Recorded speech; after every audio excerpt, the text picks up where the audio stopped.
Banyo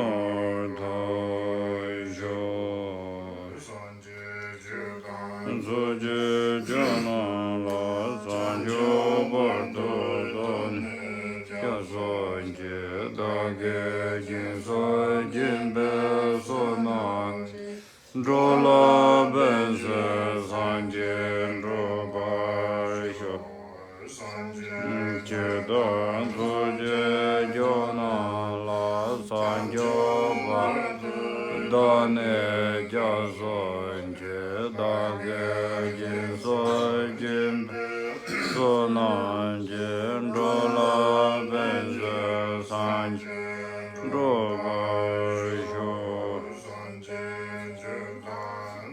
jin jo na la san jo ba da ne ja so je dage jin so jin be so na drola ben se san jin ro ba sho Nam je samba dan deve je dan demba je dunga da dunga je dan rawa je dunga me be deva damba dan mendrawa nyeren ja dan nyen drove dan nyen jembo la ne Picche so je me do ra ra le nye de jen ba de san je shen de me de bo wa dro ge nam da shen do je ba sho nam je san ba da lo ye se ra va je in the monde va tu je ngolo gordo so de zon zan je dong je mo re da je ngoro jan zo ja da ga den zon ba man je ba je zon bang wan la ma dam ba nam je ja je do je ma me ba la ngo ra de ku be chan sa jen je zon je o do ze wa je bu de dam je do ji so song do so Yunde sanje gunda nyama ya gade sanje le jan la ben guna pangong la me zo la gu jan zi da son zhu we lang na ju la ju nam da zu rin si je sa ye de den zen ba me ra lang gu ben zi hi ran jin zen na me ju gun sa ra tam jo den gun zhu la jan za lo zhu gun ji si zong la por jin bo Sambo jimbe juji ingun dam jarwe yabdo jurjan jase to mawe zinge jimi lo jun zo Gade dorjin jama rikun jabda lama karma Jingul kunjin june sikye panjo yedan nam jorma Jine kunjo sebo chujun pejin jondala Nanjur tsijin dudan rami do je jungwar zo Omin juji yenje purane duzun sanje kunjin owen Rasin ji gong zon don zhen ba za we lo me xiang la gu zhang zhe na ga da nian be sim ji dang ji je tuan do to xia la me ba yang da ba zo bu san ji je gong ba ren ba je do ba jia di ji de san ba san ju jin ju de sim ji ba de bu sa da de da den be gong ne kan ji xie ba sa we ju jie shen ba ne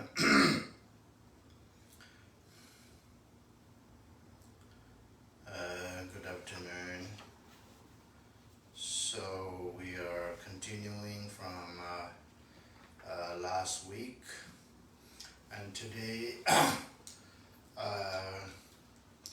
so it's the fourth section of the Ngondro practice. So Ngondro practice is, as we discussed last few times, the most important thing in the Ngondro practice is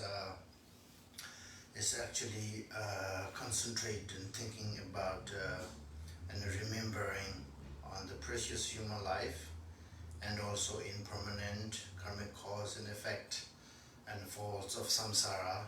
Those are basic or foundation for every practitioners, because in order to achieve enlightenment, in order to free from suffering, free from samsara, without understanding of those preliminary teachings. Not only intellectually understanding, but we have to somehow you know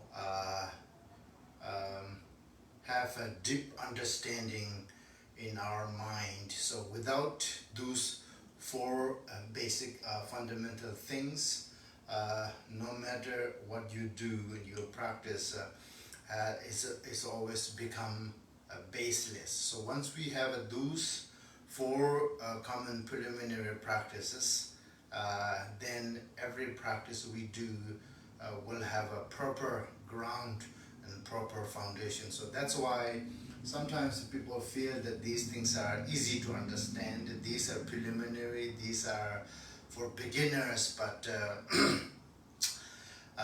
the reality is if you really wanted to practice genuinely, those are the necessary thing. Without understanding of those things, we won't have a proper understanding of impermanent, and also we won't have a proper understanding of karma. So once we don't have those two understandings, then whatever practice we do, it's always incomplete. So that's why all those great masters always emphasize on these practices, these preliminary practices. So once we are familiar with these foundations, and then as I said last time, the second part is uncommon preliminary practice, which has the four parts. The first one is the refuge, and then bodhisattva practice and mandala offering, and also those are in order to purify negativities that we have committed through our physical, mental, and also verbal. So these are basically also foundation for actual practices.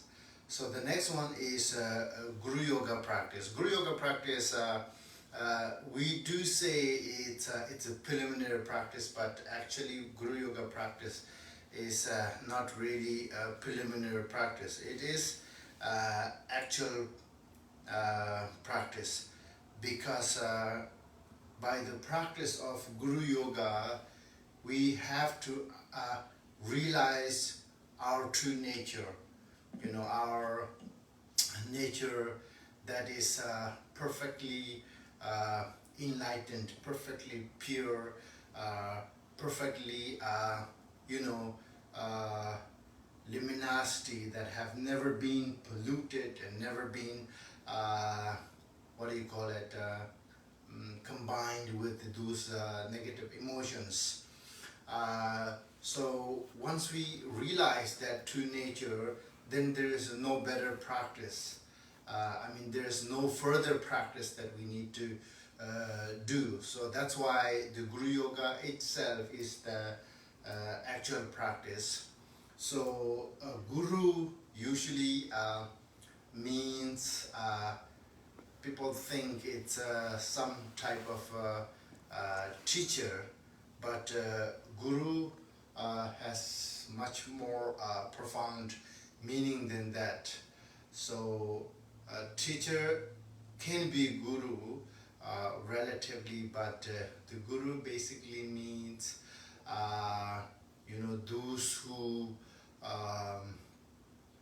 those who really show us our true nature. So when we say Guru Yoga practice, and generally there are different gurus. Guru means basically those who have connection with you with the Dharma practice. So we have a lineage guru and root guru. And what is lineage guru? Means the guru that has a proper quality of introducing and also bestowing the teachings, transmission and initiation of any practice that you adopt. So that the the uh, the lineage guru, you can have as many as you want, as many as you can, because whoever you basically receive teaching, introduction, so those are somehow your guru. We say in Tibetan it's called Jupa Lama, so I guess it's the translated into lineage master or lineage guru, but that's doesn't have a limit. You know, you can have as many as possible. But then, what is the root guru? A root guru means the guru that who introduce you the true nature of mind. So that lineage guru can, I mean that root guru can only have one, because when you realize your true nature, you realize your true nature once. So you can't realize your true nature over and over, you know. Once you realize it, and then you realize. So for that you need only one guru, whoever really point out the nature of your mind, and you realized or you achieved. So that's your guru, you know, that is your root guru. But then that can still be a relative guru, but in ultimate point of view, our guru is we are our guru, because every single sentient being have this limitless potential, the limitless, this good basic quality, we call it Buddha nature. That is our guru, you know, that is our ultimate guru. Once we realize that nature, we basically discovered or realized our guru. So that is we call ultimate guru. So you know, so that's once we understand, once we realized our true nature by pointing out from our guru, so that means we are already recognized our true nature. So we don't have to recognize it again and again. So therefore you cannot have more root gurus, you know. And you can have one root guru that basically show you the true nature of yourself. Showing you might not be the right word, but who, you know, really his method that he used to recognize your nature. We may have been tried with the different masters, but whenever you realized your true nature, that is your guru, you know, the guru that really introduced you not only intellectually but through experience. You know, there is a time that you will realize, now I recognize, now I realize my true nature. So we call in our tradition, we call Semo, you know. Semo means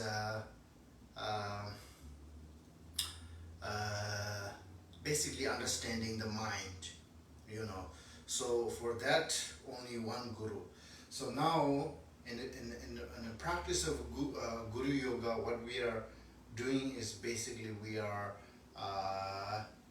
trying to recognize our true nature by using our root guru and all the lineage gurus who already achieve what we are looking for, and we are asking them to grant their blessing that they have gained through their practice, their listening, concentration and meditation, you know, so that it helps us to realize our true nature.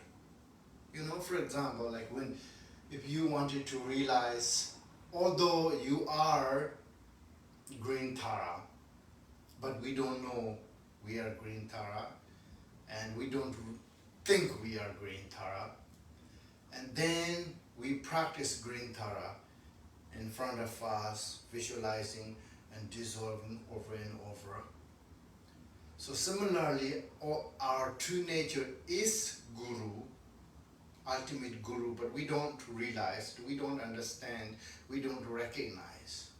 So therefore we are using the external Guru, and we are requesting external Guru's blessing and instructions to realize our own nature, our own Guru. So to do that, there is, when we do actual Ngondro practice, we have the ritual, the visualization. So that is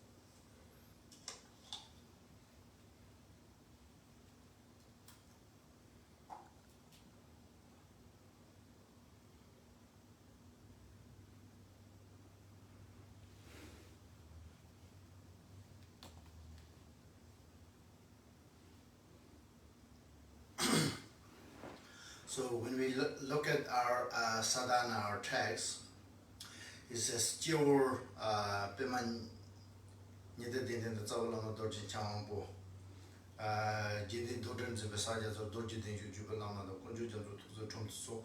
So now our visualization is actually very similar to the refuge tree.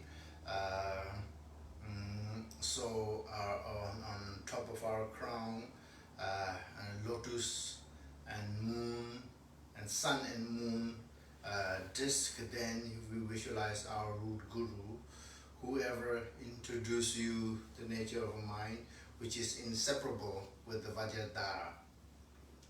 So basically, when we look at our tankas, so Vajradhara in the Dharmakaya form, but that is inseparable with our root Guru, whoever is introducing you the true nature of mind. And then the posture of Vajradhara is holding the Vajra on the left, right, and the bell on the left. So that is representing for the method and also wisdom. And then that is surrounded by all the lineage masters. So as a Kaju practitioner, we have the lineage masters of the reincarnated of Karmapa, and also many others. And also doesn't really have to limit it to our only Karma Kaju masters, but also you can use, you can visualize other masters. For example, in Kaju we have Dilong, Talong, Tsalpa, and all those. So also every other the qualified lineage masters we can visualize here.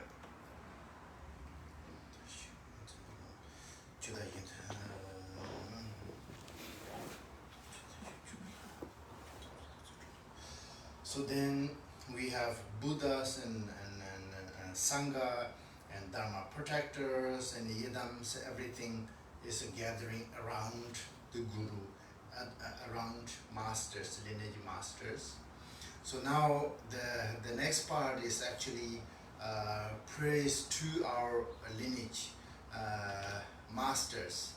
That is starting from Vajradhara till our present lineage master. It says Chabdango Bukunjara Yuji Namin Drong Trava Nampi Shedan Juban Simo Mimaji Chuda in the Kamita now.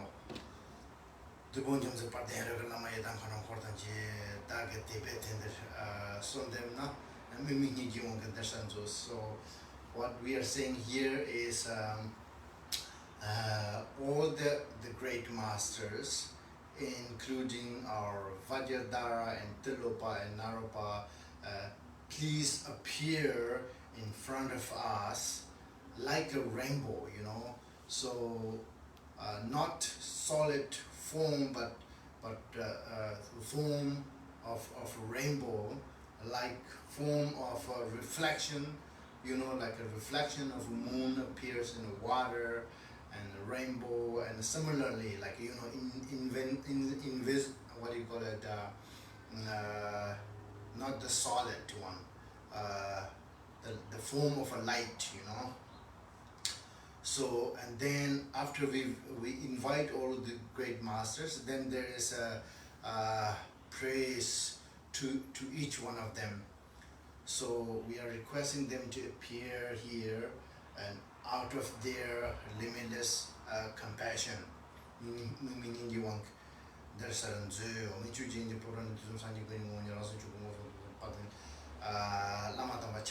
so the first one is prayer to the root guru. So it says the root guru, that is embodiment of all the Buddhas and Bodhisattvas, and 3 times. So here, and usually in Vajrayana practice, the guru is the most important. Although generally the Buddhism, we have Buddha, Dharma, Sangha, we call it 3 jewels, but in Vajrayana tradition, the representing for Buddha, Dharma, Sangha is Lama and Yidam and Dharma protectors. So, like in many of the texts, it says, my guru,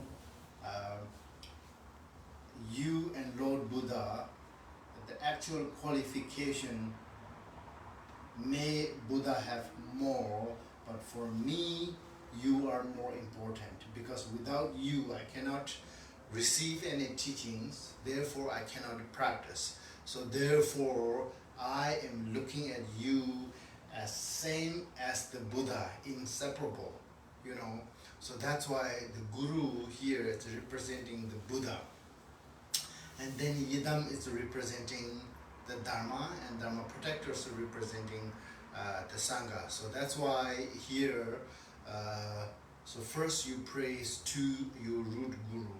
That is, it doesn't matter whether your root guru have such a qualification that even compare with the Buddhas and Bodhisattvas, but for you it is extremely important.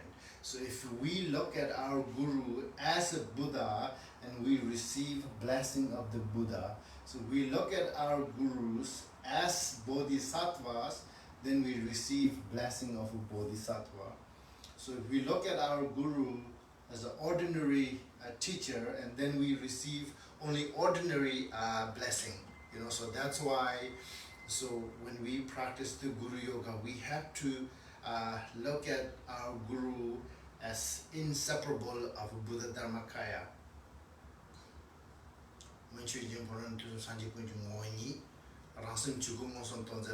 Particularly the root guru that we are talking here is a root guru that shows true nature of our mind. So as I mentioned earlier, if you receive teachings from different masters, they can be your lineage guru, lineage master, but they cannot be your root guru. Root guru has to be somebody who really show you the true nature, introduce,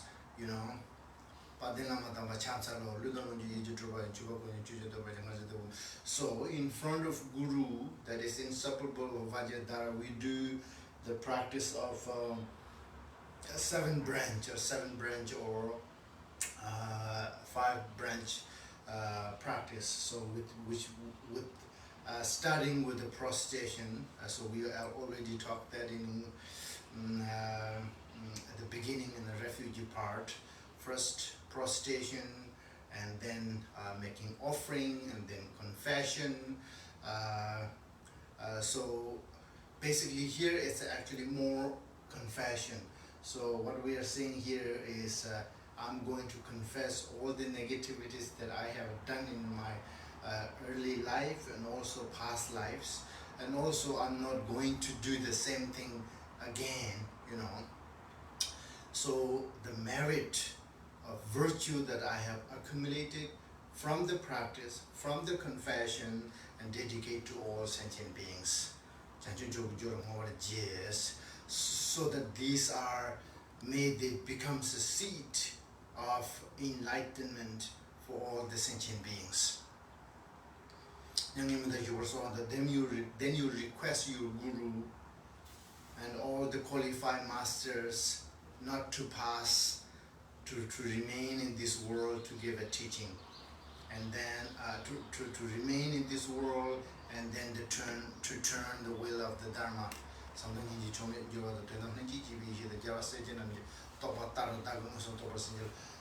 And then may I receive the ultimate realization of Mahamudra, just as all the masters of the past they have received.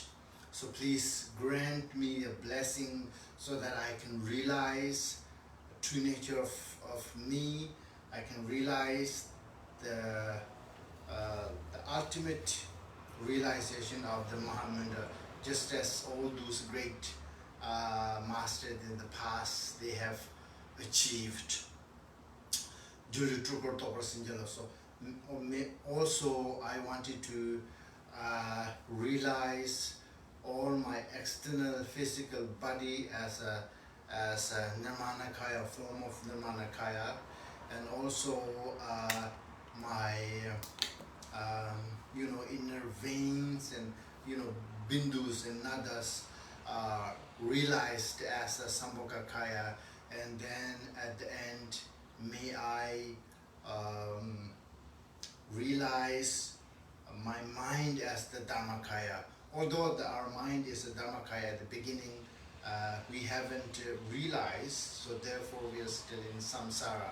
So, Lord Yogi Milarepa said that the mind that we have, when we realize its nature, it's a source of all the qualities and enlightenment. So when we are not realizing that mind, then it's a source of all the negativities and suffering.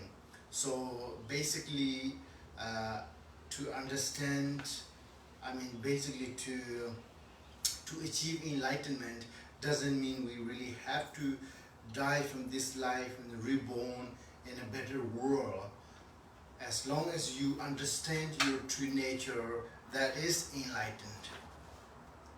At the end, may I realize the Dharmakaya, Nirmanakaya, Sambhogakaya, those that are inseparable with my body, speech, mind. So now the prayer to the lineage masters.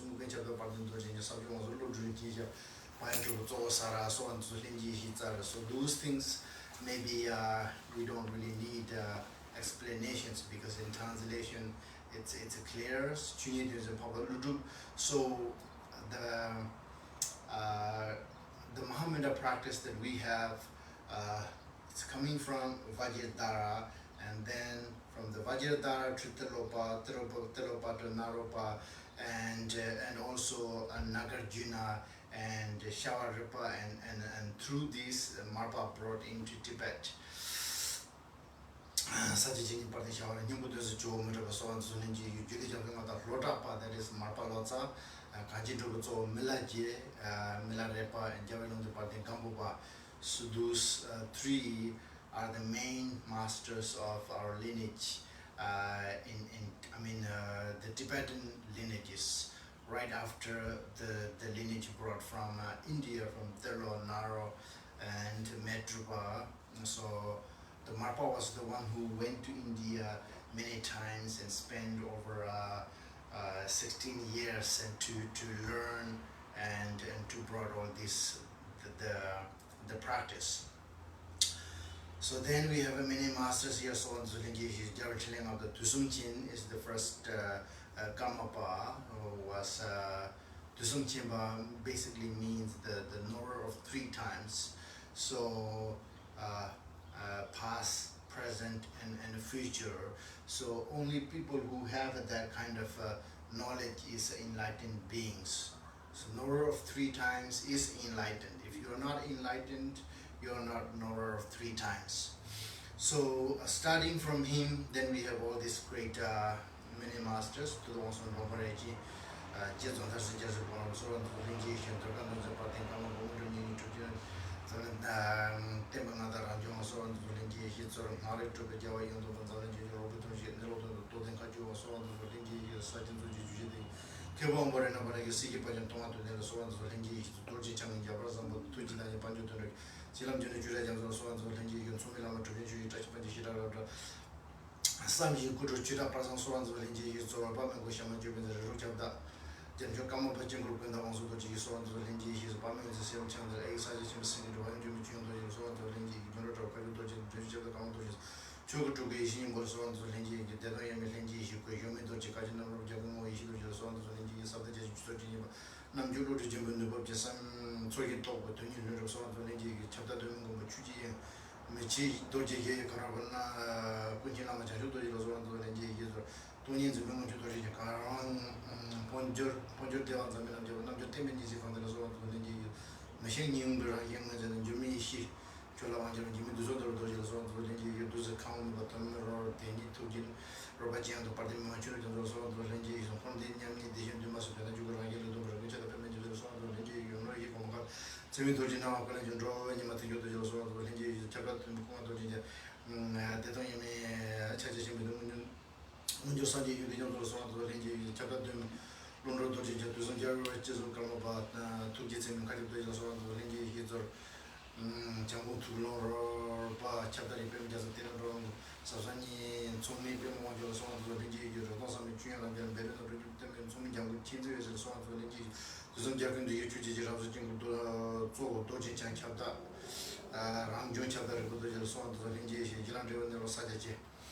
So until there so all the when we look at this the lineage tree the top of there is the Vajradhara, and then starting from Vajradhara Telo, Naro, Marpa, Mela, Gambupa, and all these sites are lineage masters, and lineage masters including the first to the 16 Karmapas, and also there are many of the Shamar past reincarnations, and many of them Tai Sudupas reincarnations, and also Koshi Jatsa past reincarnations, and also the Jangu Kundra, first Jangu Kundra, and the second Jangu Kundra, and also Sanji Nyimba Rinpoche, and also Paul Rinpoche.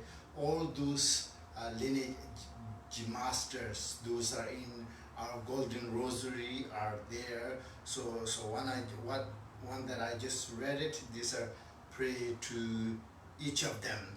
So basically what we are asking them is to bless us to recognize our true nature, just as you did. You know, all those great masters in the past, they have listened, reflect, and meditate, and they rely on their masters to learn and introduce, and then they realize their true nature. So we have those unbroken lineage that you know, with these lineage masters. So we are requesting them to, you know, grant their blessing so that we can understand and realize our true nature. So the next year is after this is still the continuation, but it's more actually the more explanation of the Mahamudra. Jilam Devunelo Chajache. So the actual Mahamudra has the Mahamudra of a ground, Mahamudra of a path, and the Mahamudra of fruition. So those 3 steps, and usually when we practice, has to understand the ground Mahamudra, and path Mahamudra, and fruition Mahamudra. Yelam Devine Rosaji, Numerango Tunze, Kadinji. Again, it's the same thing. Numerango means Numa means what do you call modified or unchanged nature that we have is we have to introduce by our guru. So therefore our guru is so important for us. Kadinche, you know. Sanje kun tsawala mana so under so lenji hitor ngudom ni tor yadam la so dan tele ko da chunyo so kan ta jinyam so jela so and then all the yadams, and we have a yadam our main yadam in Mahamudra practice is yadam chakra sambara, and also the Vajrayogini is the one of the main, and then there's a Jalva Janso, it's a red Chinese. So then any other practices like a green Tara, white Tara, those are an our yidam as well. So therefore now here's all the yidams and all the Dharma protectors, including Mahakala, 2-arm Mahakala, then we have a 6-arm Mahakala and a 4-arm Mahakala. So help us to also, realize we are requesting them to prevent from any obstacles that arise during our path, during our recognition of true nature.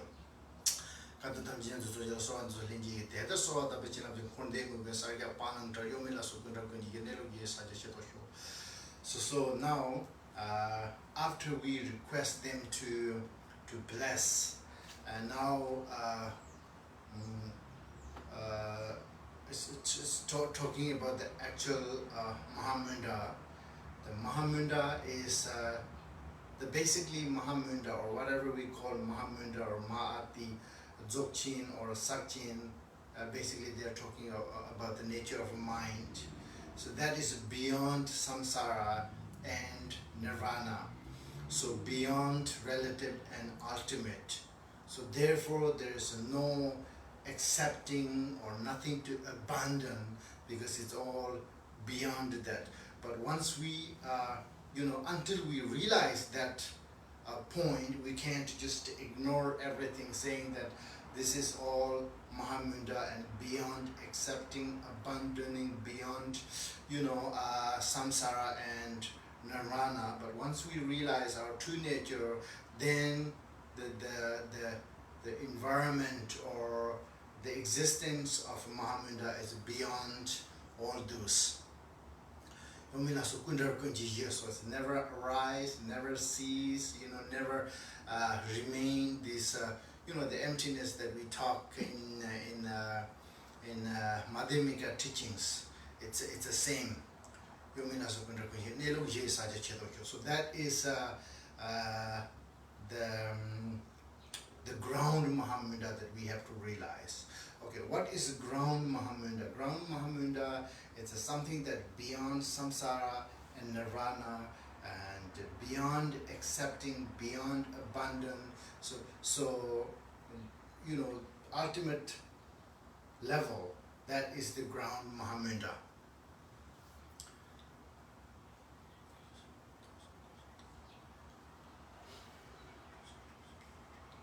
So then is this, the second one is Mahamudra path, ground path fruition, right?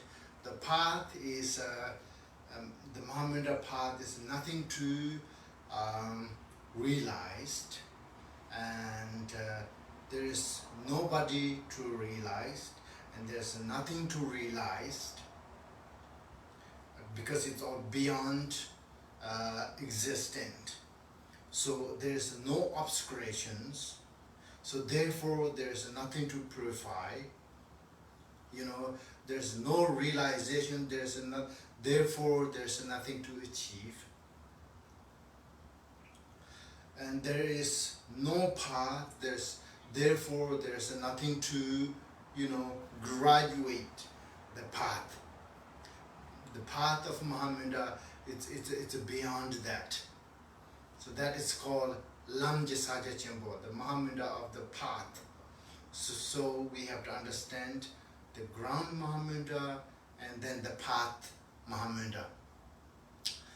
Then Tosa Topa Meji Pantop Yimi Yedari Yemi Mudamupo Kunjarangi Dev Saja Chembo. So the result or fruition of a Mahamudra is also nothing to achieve. There is nothing to achieve. Topza, Topzi, Topa. Beyond conception of realizing or achievement. So therefore there is nothing to abandon. There is no obscuration.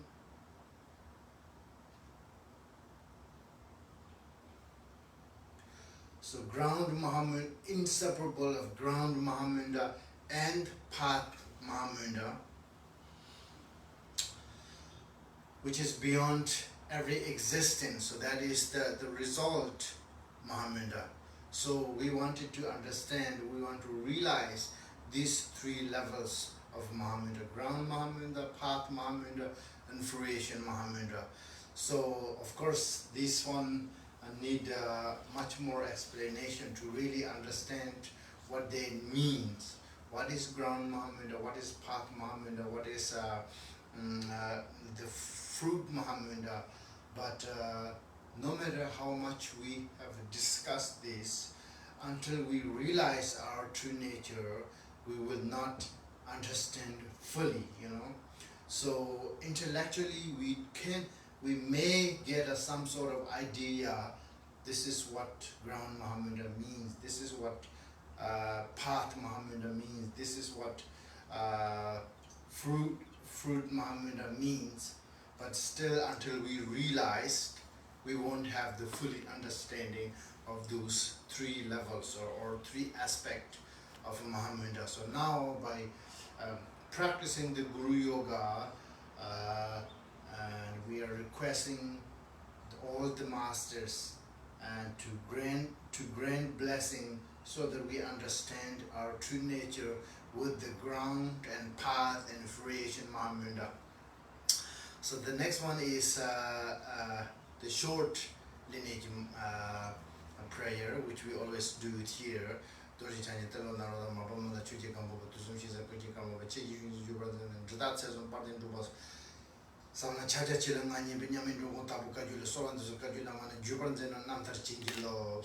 So here what it says is all the masters from our lineage, masters from other Kaju lineages, I am going to pray you, and I am going to be a follower of you. I wanted to go footsteps of you, and I wanted to achieve same realization as you did. So therefore I need your help, I need your blessing, I need your compassion. So in order to do that, so in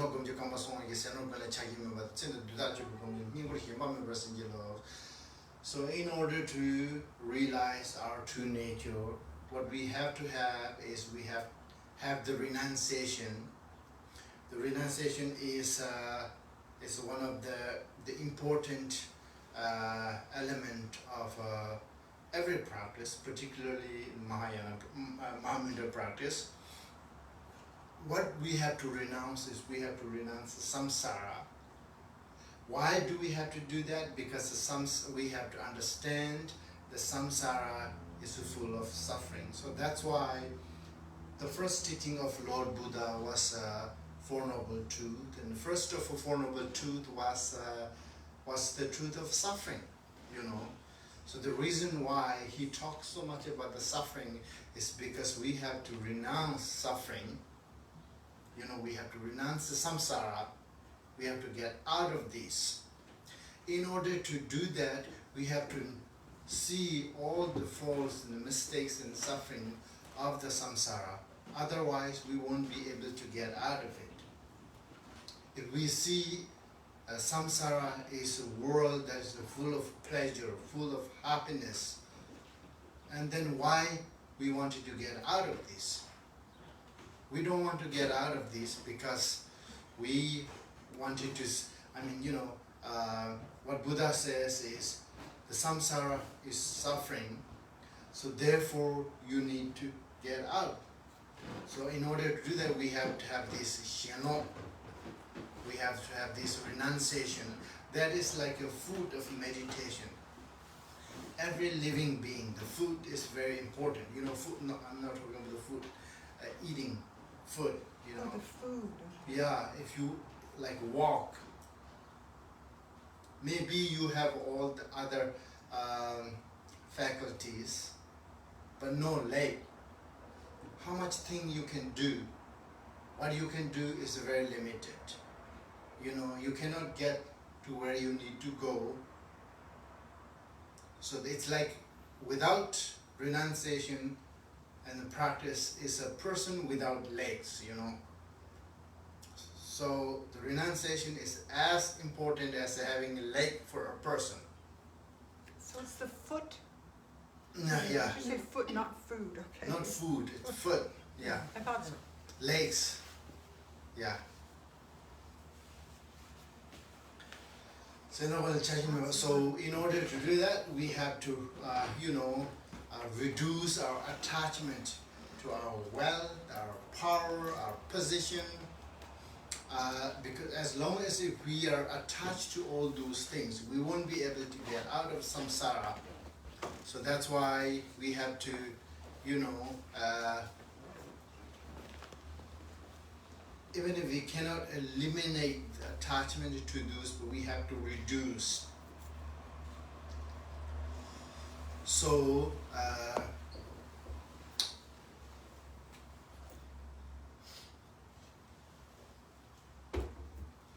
so therefore, the meditators who completely let go of this samsara are the great meditator, right? So those are not attached to, praise and wealth and reputation. So may I also become that level so that I can completely give up the pleasure of samsara and eliminate or reduce attachment to my fame, power, reputation, wealth, and all so on.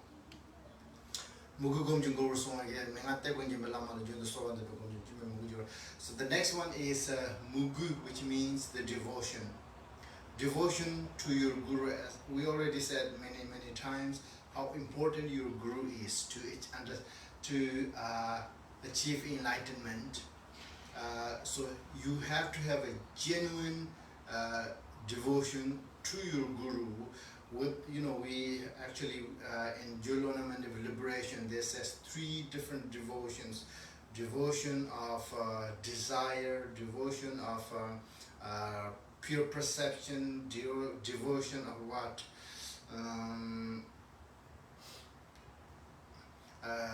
Trust.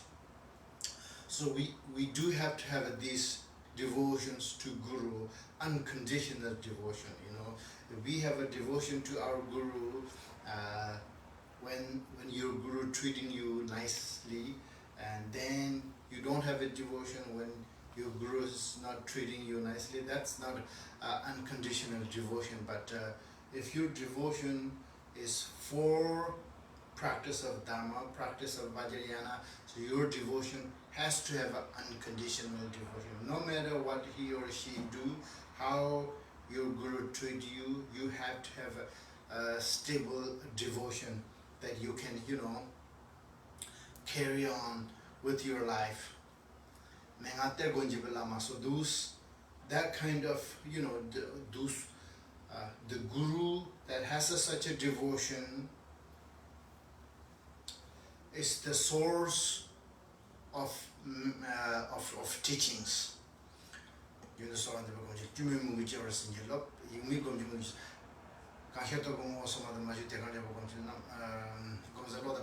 next one is Yingme, which which means not literally. Yin means destructed. You know, I think it is obstructed. No. You know, your mind is you know, wandering. Distracted. I guess so. But here, non-destruction. What do you call the opposite of that? Destructed. Undestructible. Undestructible. Indestructible. Indestructible is very important. So here, destruction again doesn't mean it just happening out of your what do you call it? Carelessness, you know. So usually, like when we are doing something, and your mind is distracted with those you know, just wandering and random thoughts and stuff, and then you can't finish your job on time or properly. But here, when we are doing a practice or meditation, of course, if your mind is distracted, distracted, right, it's not good. It is obstacle. It is also problem for your meditation. But here, it means more than that. You know, it means, let's say if I'm doing my meditation for different purpose. Usually our meditation, the purpose of our meditation is supposed to be reduce our negativities, you know, reduce our anger, hatred, our jealousy, our attachment, and all those, right? So in progress, our practice, compassion, loving kindness, and as a result, we want to be born in a better realm, and then eventually we wanted to achieve enlightenment. But then, if you have a wrong intention of your meditation, for example, I want to do meditation so that I become, you know, famous, and I want to do meditation so that I can teach many people, I can collect money, you know, for wealth. If I become great meditator, then I will have so much, you know, disciples and fame. And if we have that kind of intention, and then our meditation it's a problem rather than the practice. So that is the actual meditation. What here is saying is, if you do meditation or practice, whatever we do, have to have a genuine intention, you know, pure motivation. This is what it's saying here.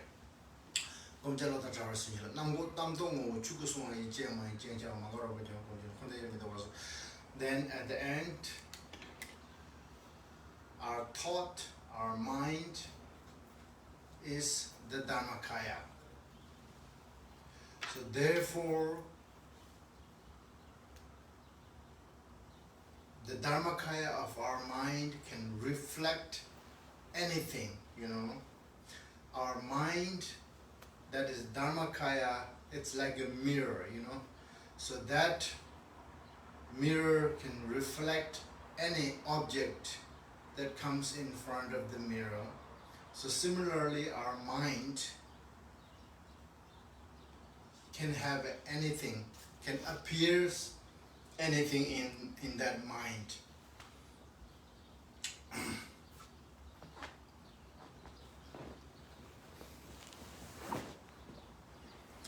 So those great meditators, so they can manage to keep your mind as ordinary as possible without any modification, changing.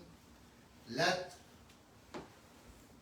thought and wondering, whatever thought and wondering comes in, let go of anything that go out, you know, yet you can keep your, you know, the stable of your pure mind.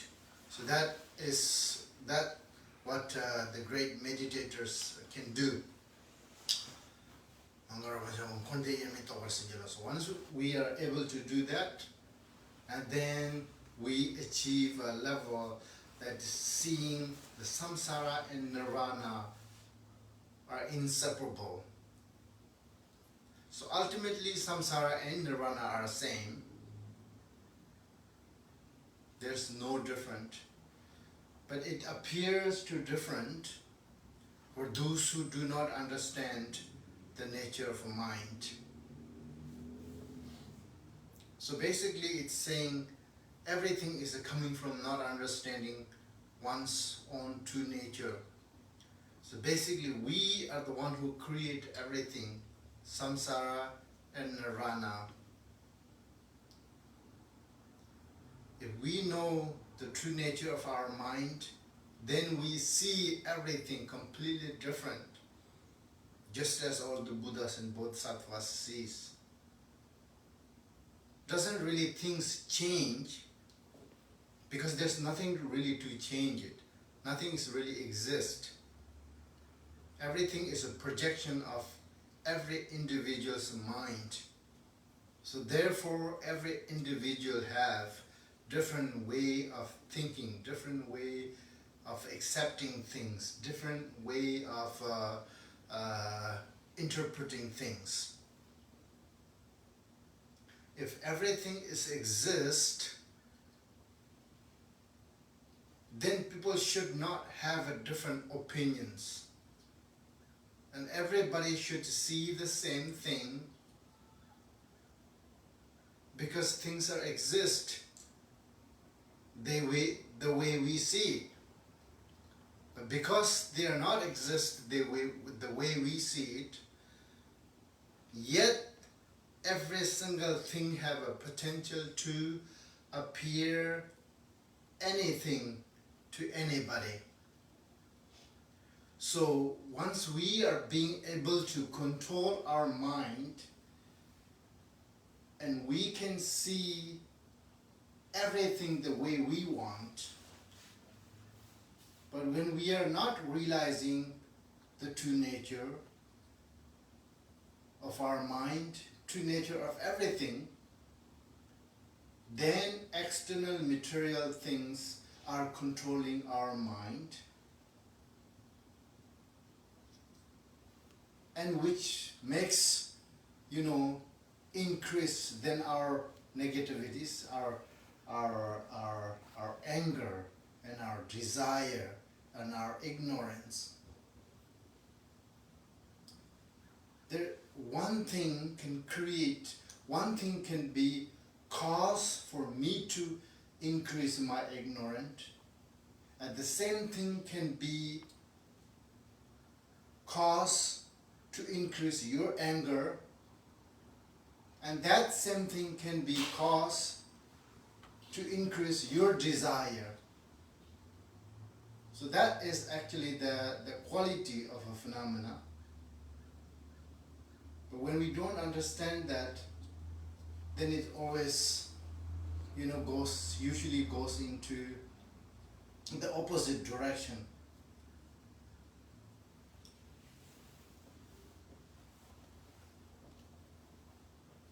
It doesn't usually become a cause to reduce our anger or reduce our attachment, reduce our ignorance.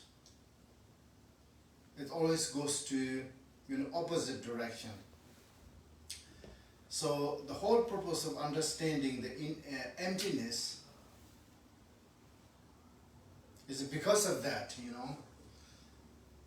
And for example, the yogi Milarepa, and outside people think he is going through such a difficult time. He has no food to eat, no clothes to wear, no friends, nobody, do anything for him. He lived like an animal, mountains and forests, water, by himself. Even his sister, came to him and said, I have no objection, you become practitioner. But why you have to be this way?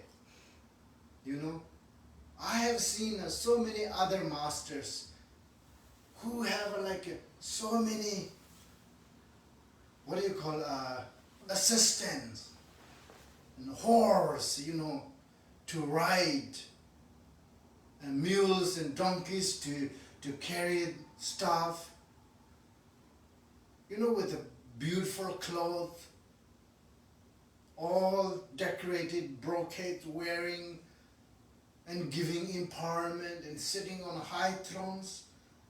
Why can't you be somebody like that? And Milarepa said, you are wrong.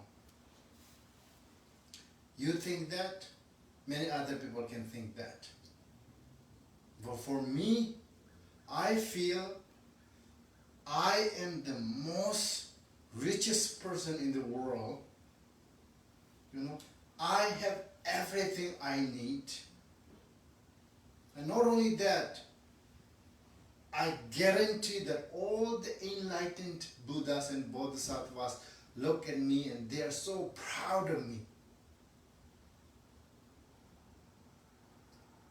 So basically, that's because, you know, he has realized his true nature of mind.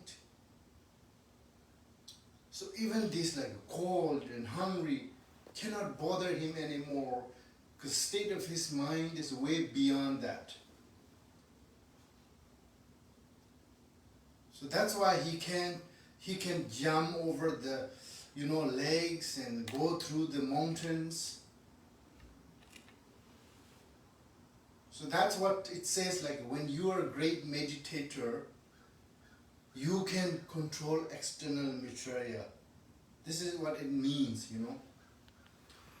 I always say, in one of the great Indian, not only scholar, but he's Chandrakirti, you know, the Chandrakirti who is the main follower of Nagarjuna. The most famous, his text, Madhyamika, at the end, he says, this text written by Chandrakirti, who can milk from the painting cow, you know. So for him, painting cow and a real cow, no different. You can milk from a real cow, he can milk from painting cow. For him, everything it's the same, you know, because they know that every appearances are just like a magic, you know. For example, like magicians create an elephant or tiger. Let's say magician create a tiger, but other people, when see the tiger, they're so terrified, you know. They can't go close to the tiger, but magician can play with that tiger because he knows it's not a real tiger. You know, whatever happening in this existence, this world, and Milarepa knows, and all those great masters, those who realize their true nature, they knows it's not real. Like when you're dreaming, in your dream, you have a dream with a horrible, you know, nightmare, horrible thing happening. When we have that dream, we think it's real, you know. Sounds like real, feels like real. You know, that's why sometimes when you wake up, your pillow is wet because you were crying, you know. But then if somebody tell you, hey, you're dreaming, as soon as you know that you're dreaming, no matter how horrified your nightmare is, the fear stops right there, right?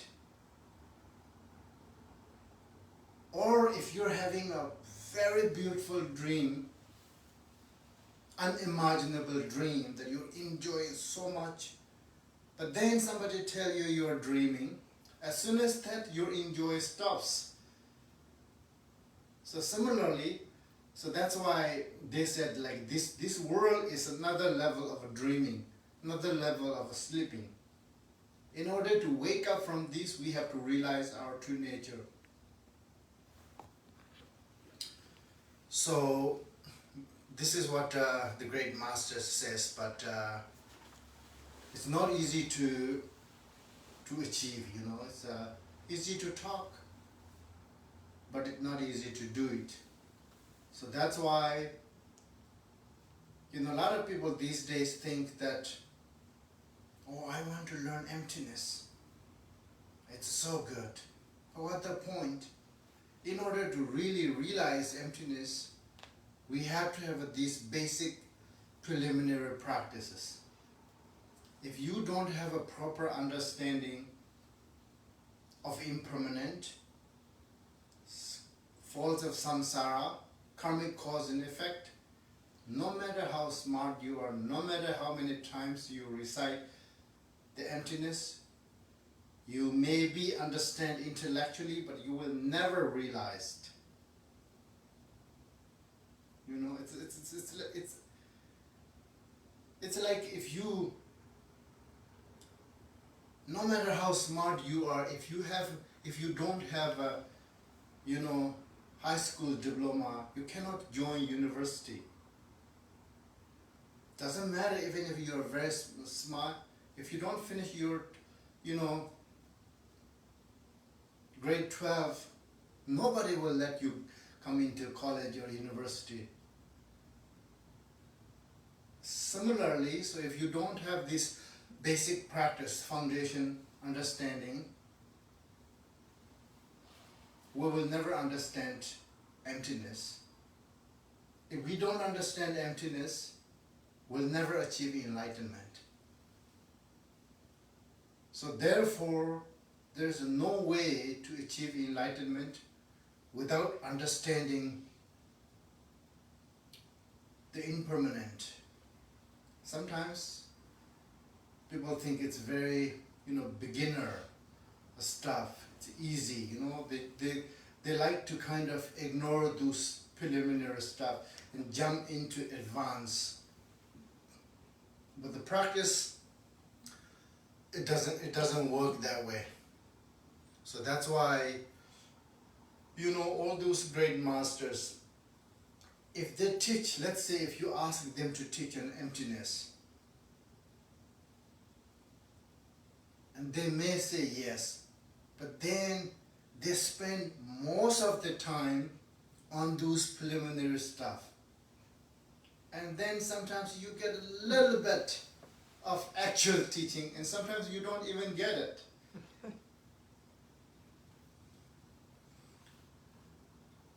It's not because they don't want you to know about emptiness, but they wanted you to know emptiness with a proper foundation.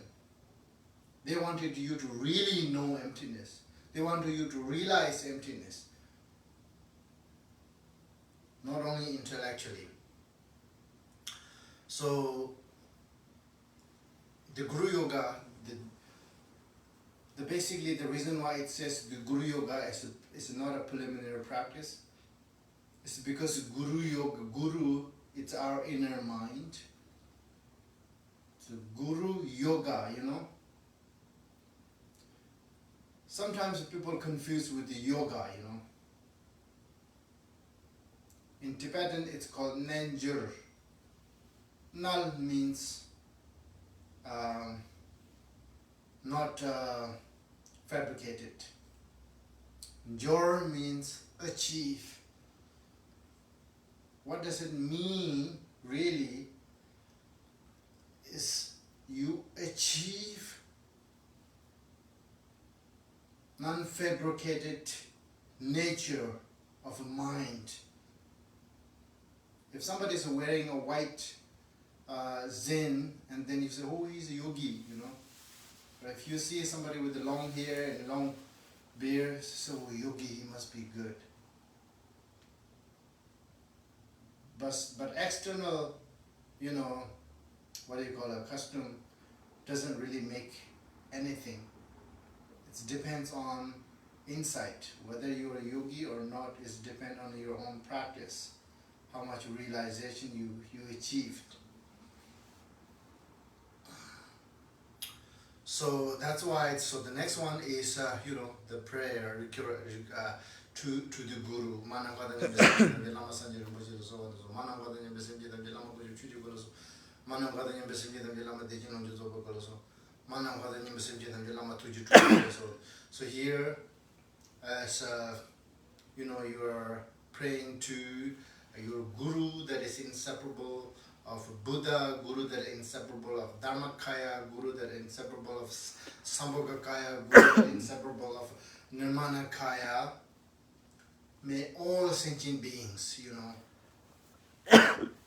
take refuge in Buddha, Dharma, Sangha, Dharmakaya, Sambhogakaya, Nirmanakaya. So then, when we do the actual Ngondro, so the karma pachino is we can recite as many as possible, but actual 100,000 verse times we need to recite is this one. Lama Rinpoche so on the Tanzan Loi Tongar Sinjilo, Gumijilo Chiro Sinjilo, Chuminam Ransam Jimmy Tower Sinjilo, Tropa Nasa Hero Sinjilo, Nasi Chukur Tower Sinjilo. So that one is at the last is Nangsi Chukur Tower, means realizing every existence as Dharmakaya. So that's our ultimate aim of practice the Dharma. So Lama Rinpoche Soadep means I pray to Guru Danze Loi Tongar Sinjilo. So the biggest problem for us is the Danzin. Danzin means the self. So that create everything,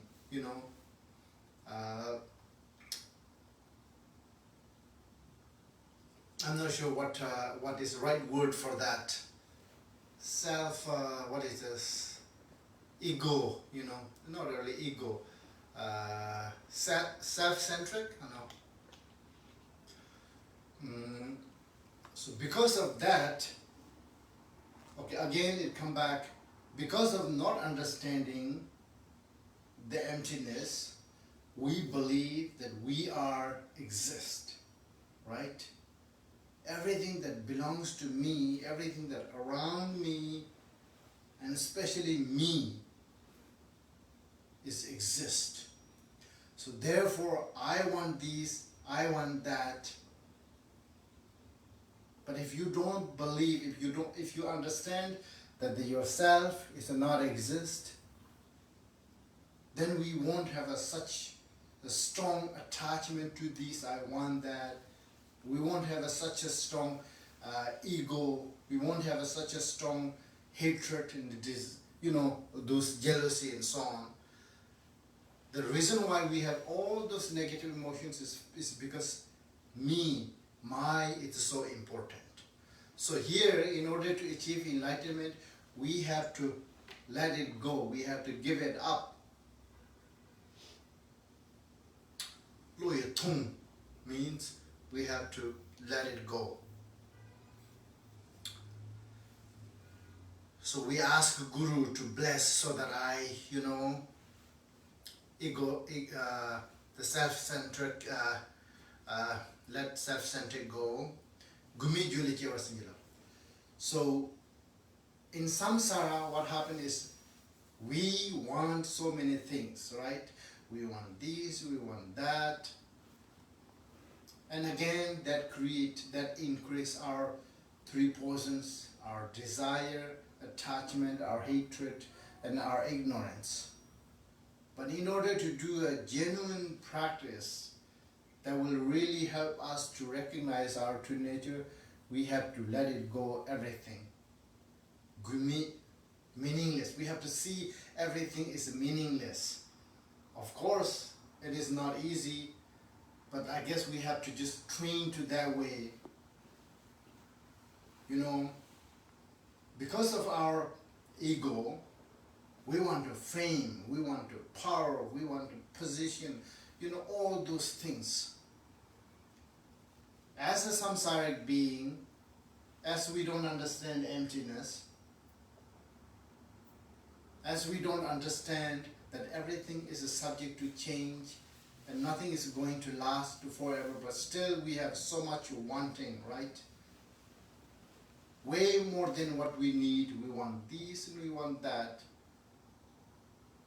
And once our mind is going after all those unnecessary, it's called the worldly dharma. And then we won't be able to practice the dharma, genuine dharma. Because our mind is trapped into those worldly activities. So here we are requesting our Guru to grant blessing so that we will be able to let go of all those. So then again, the same thing. We have a conception, conception. So usually it's always about us, right? Again, going back to the worldly dharmas, worldly activities. Want these, and attachment, attached to those you like, and hate, anger towards those you don't like, and then ignorance to those who neutral. So those are the non-dharmic thoughts.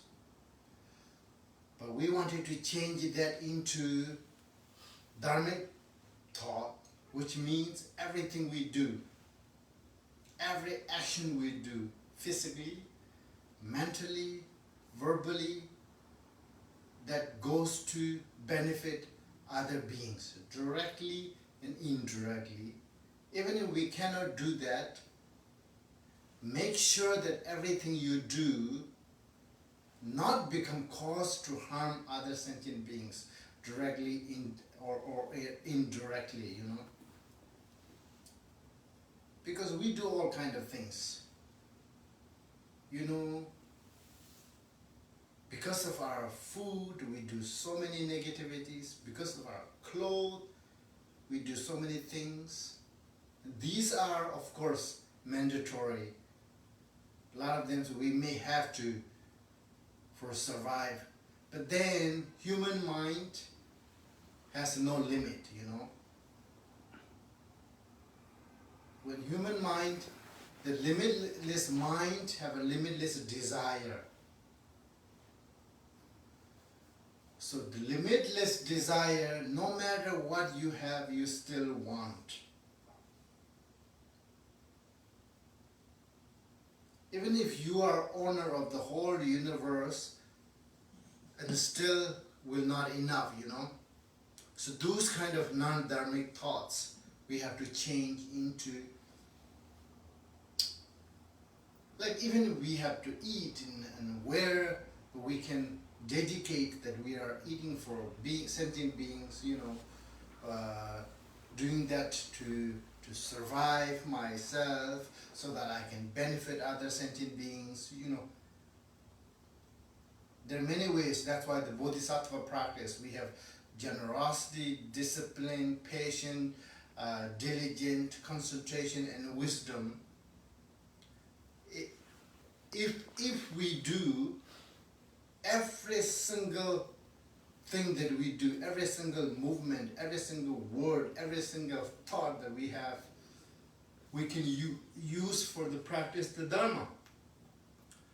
So now we're requesting Guru to grant blessings so that we can, transform all these non-dharmic thoughts into Dharma. And then the next one is my mind. Okay, we have a mind that have never been born, never arise.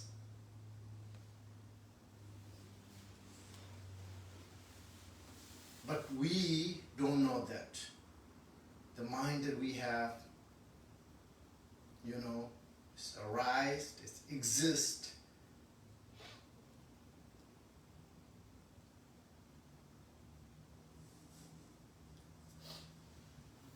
So Rangsing Jimmy means when your mind is not arise,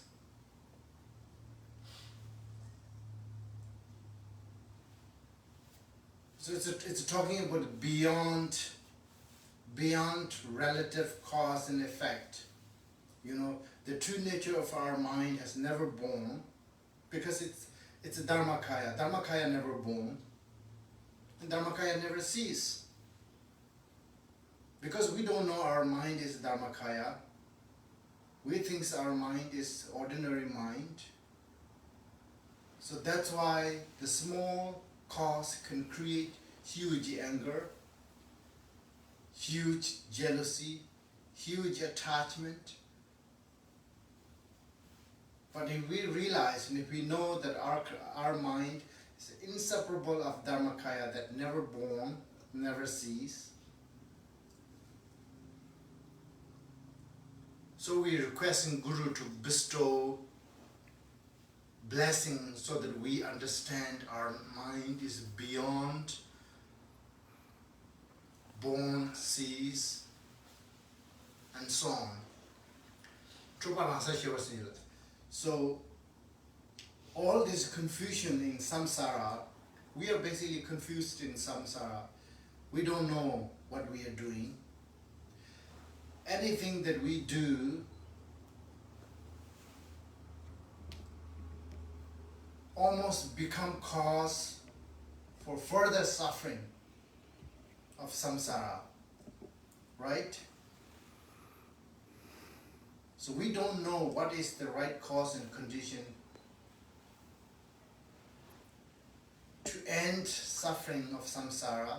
What are the right cause and conditions to increase our happiness?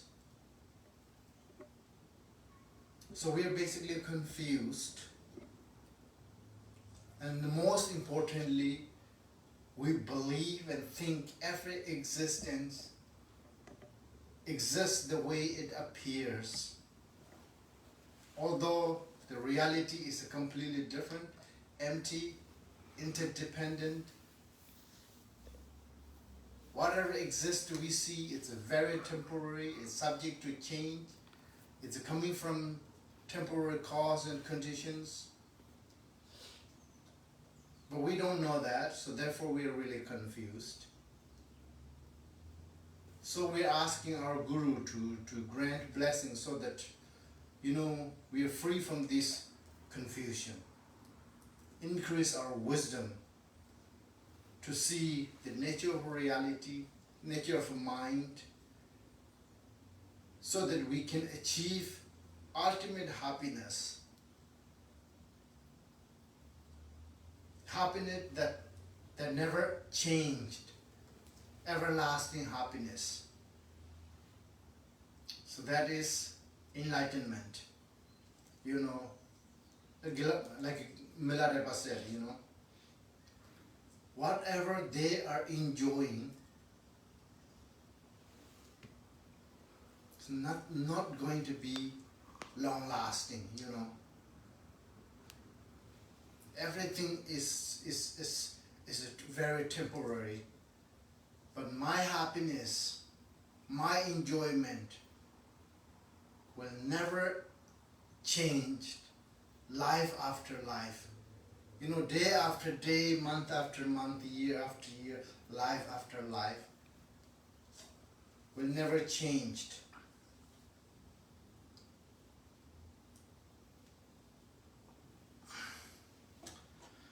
So then we can do other prayers, other like calling Lama. There are different calling the Lamas as much as we want. And then at the end there is basically receiving empowerment. Palden Lama Tamachinam de Dala Minzi, Wang Yuko to Zujuji, member Chinjala to the Chilean Ngondro Tsadosos. Then requesting your gurus, root guru and lineage gurus, to bestow the empowerment, body, speech, mind, the three empowerment, so that it changes your body, speech, mind transform your body, speech, mind, ripen all your basic goodness, like ripen our compassion, ripen our wisdom, ripen our loving kindness. You know, every single sentient being's basic nature is not a negative, you know. Although we have a negative emotions, we have anger, we have a desire, we have ignorance, but they are also temporary. They are subject to remove. We do have that because we created certain cause and conditions. But our mind, nature of our mind, is never anger, never jealousy, never hatred, never desire. They're always pure, you know, they're always as pure as Buddha's mind. They're never polluted. So that's why we are trying to, you know, see who we are basically instead of changing. Sometimes we use the transform, but it's not really transform. Trying to see who we are, you know, that we haven't realized, we haven't learned who we really are. We are full of compassion, full of wisdom, full of loving kindness. But all those things are, we bear it underneath. And then we survive with this temporary anger, hatred, and jealousy. So that we never be able to use our real nature, real qualities. So by practicing those, we wanted to see who we are and use all the potentials that we have. Tenen mudup tadusoros using your domain. So ripen our basic goodness, and may we perform all our activities, you know, the positive activities, activities of enlightened. So when we pray to our Guru, and then at the end dissolve all the lineage masters, Buddhas and Bodhisattvas, everything dissolve into the root Guru, and then root Guru dissolve into us. And we and them become inseparable. So the reason why we always have to do this dissolution stage, and them and we become inseparable, is the method. Although we and them are not different, we are as good as they are, but they are who realized who they are, and we are that we never realized. So by this transformation, help us to see, you know,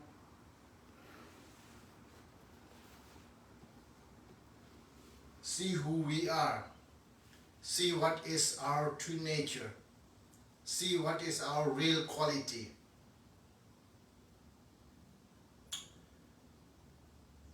And then we visualize that Guru, before actually Guru dissolve into us, and then we visualize Guru's forehead, white light dissolve into our forehead, then receive body empowerment, and then from his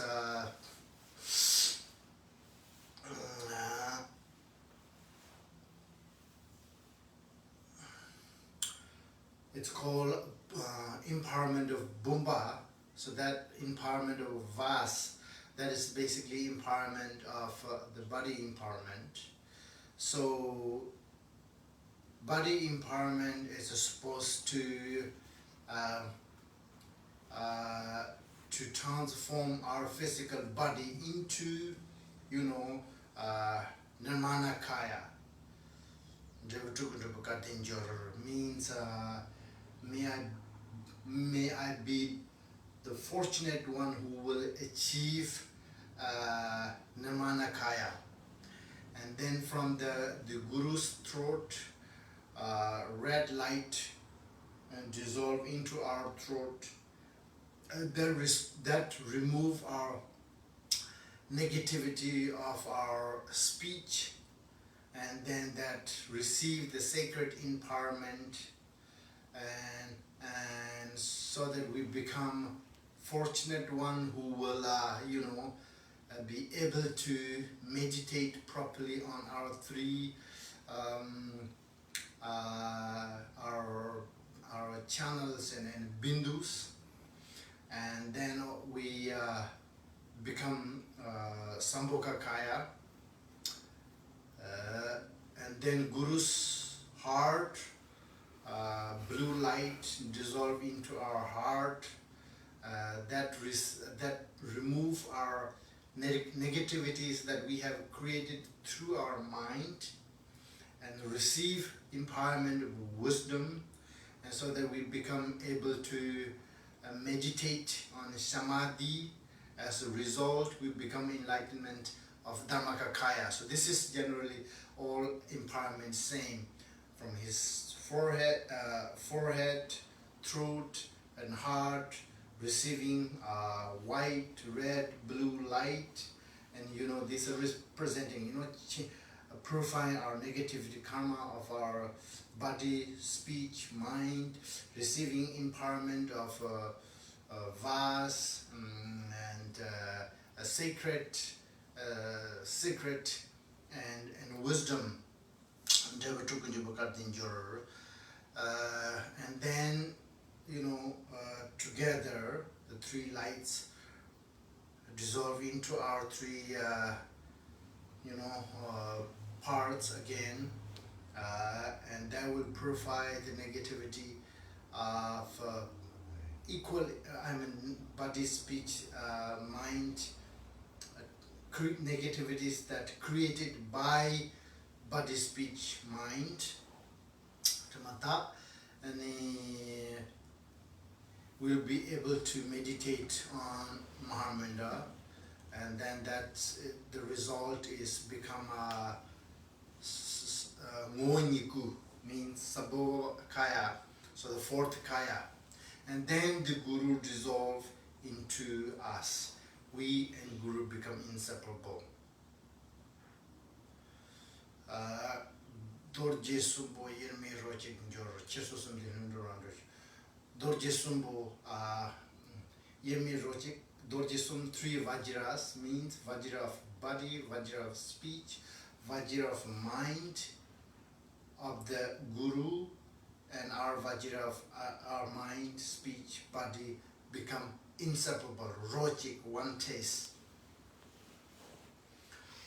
So basically, this is the Guru Yoga practice, and of course, there's a Vajra Yogini practice.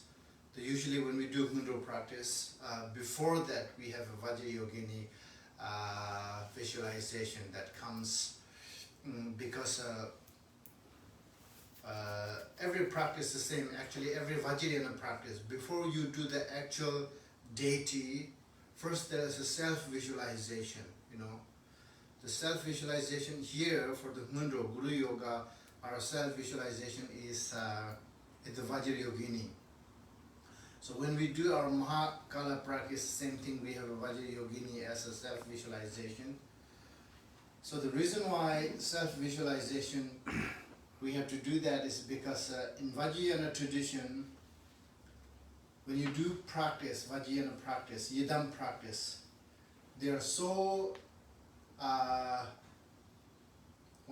so profound and so special. If we visualize ourselves as if we don't visualize ourselves as a deity, if we just think ourselves as ordinary sentient beings, the blessing of enlightened being hard to receive. you know.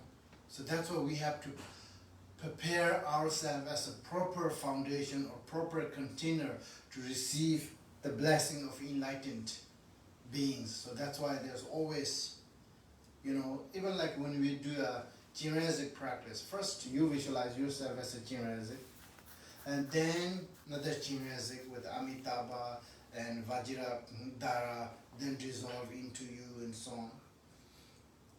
So almost every Vajrayana practice have that self-visualization. The same thing like when we receive empowerment, and also we visualize ourselves as a Yidam deity too.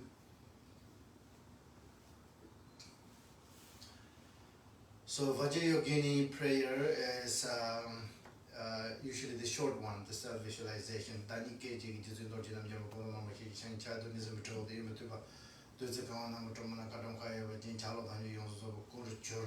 Means the Vajrayogini, red color with the holding curved knife and the katamka here, and she's standing, right leg sitting on right leg and holding left. So the red color. So sometimes we have a Vajrayogini, 5 different emanations of Vajrayogini as well. But the Vajrayogini is the main practice, main Yidam deity of Marpa and also Milarepa, Gampopa as well. So that's why Kamakaji tradition, the main Yidam deity is Charasambara and Vajrayogini. So I think so we are somehow finished here. Just some video mirrors, chesses, and then Ngondro shows.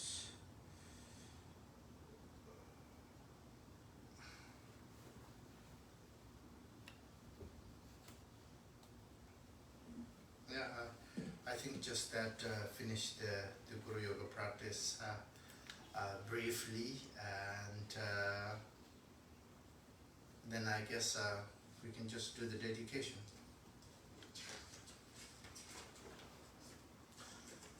Page number 24.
Maje bana